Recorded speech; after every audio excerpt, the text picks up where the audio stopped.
ngare chik ta mize nangi chik rewa mosuna ta chik zo ke chishu chik ya ta gyawrum buche ani phöl ya shabso khöni an shizinim jung chungje an phörang zen toba dinde chik ngare ta mize nang ya rewa dinde ji.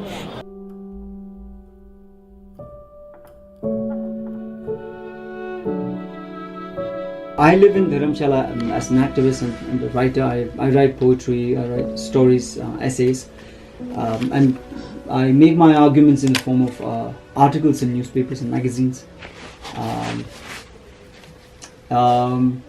as an activist, I engage in direct political activism. At the same time, mostly I work within the Tibetan community to educate the young people, understand the global political economic situation and see what we can do, and mostly understanding our own culture. If we understand our own culture, we will maintain that strength to continue even if it takes longer time.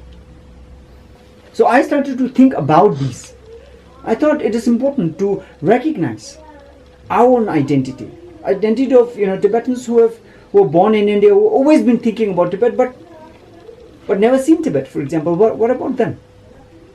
So in one of my poems I said, I'm Tibetan and not from Tibet, never been there, yet I dream of dying there.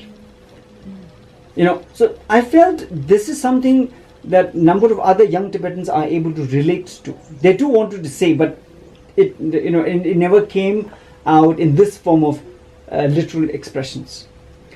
There was another word called Tibetanness. So all the time, the Dalai Lama keeps on saying that we are a different kind of a people, not because we look different, but because we have certain aspirations. There are collective of Tibetan identity, historical events, our history, our experience of Buddhist practices. And all of that, His Holiness said, we are something unique, we are different. So he keeps on, His Holiness has been saying, we should preserve our identity, culture.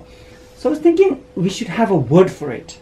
So I kept on thinking, and then in one of my poems, I titled the poem My Tibetanness in English.